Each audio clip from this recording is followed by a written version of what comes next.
ఈరోజు నందిపాడు గ్రామంలో ప్రచారము మొదలైంది. మా సొంత గ్రామంలో ఆటుపోట్లు ఎదుర్కొంటూ ఈడేంద్ర ఎమ్మెల్యేగా వచ్చేది ఈడేంద్ర అని చెప్పేసి కిన్నలు చేస్తా ఉన్నారు.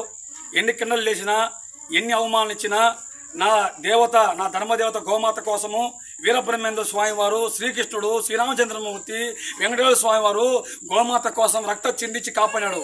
కానీ ఈరోజు గోమాత కోసం ముందుకొచ్చి నా గోవుని రక్షించండి, నా గోవును కాపాడండి, నా గోమాత జాతీయ ప్రాణిగా ప్రకటించాలని ఈరోజు వాడ గ్రామాల్లో ఉదయగిరి ఎమ్మెల్యే అభ్యర్థిగా పోటీ చేసి ప్రతి గడపకు వెళ్ళి వాళ్ళ పాదపూజ చేసుకుంటున్నాను. ఎందుకంటే అయ్యా, మీరు వేసే ఓటు ఒకసారి ఆలోచించుకోండి.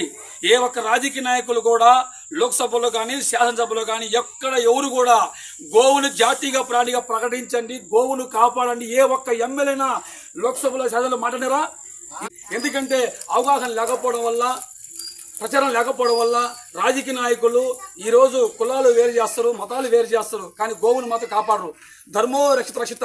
నువ్వు ధర్మాన్ని కాపాడితే ధర్మాన్ని రక్షిస్తుంది. చెట్లు గోవులు ఉంటేనే మానవుడు మనుగడ. ఈరోజు చెట్లు నరికేస్తున్నాం. గోవు పాలు దాగి గో మెడపైన కత్తి పెడుతున్నాం. ఈరోజు ఈ మానవుడు, ఇలాంటి మానవులకి చైతన్యం లేకపోవడం వల్ల, అవగాహన లేకపోవడం వల్ల ఈరోజు కరోనా వైరస్లు, విపత్తులు, అంటు రోగాలు, తర్వాత రోగాల మయము, ఈరోజు ప్యాకెట్ పాలు దాగి, జెర్సీ పాలు దాగి క్యాన్సర్ పడి, మంచాలను పడి, కిడ్నీలు పైలైపోయి ఈరోజు రోగాలు పడుతూ ఉంటే వీళ్ళు చైతన్యం తేవాలని చెప్పేసి నేను ముందుకు అడుగు వేస్తుంటే అడుగడుగున వచ్చాడు పుడింగిలాగా ఒకడు వచ్చాడు ఈరోజు తోపులాగా అని చెప్పేసి మా నందిపాడు గ్రామంలో అడుగడుగున కూడా అవహేళన చేస్తున్నా కూడా అవి దిగమింగుంటూ గోమాత గురించి అవగాహన కల్పిస్తూ ఈరోజు ముందుకి కొనసాగలుగుతుంది. నాకు ఓట్లు వేసినా వేగకపోయినా కానీ గోమాత గురించి ఆలోచించి ఒకసారి మనసు పెట్టి గుర్తుపెట్టుకోండి.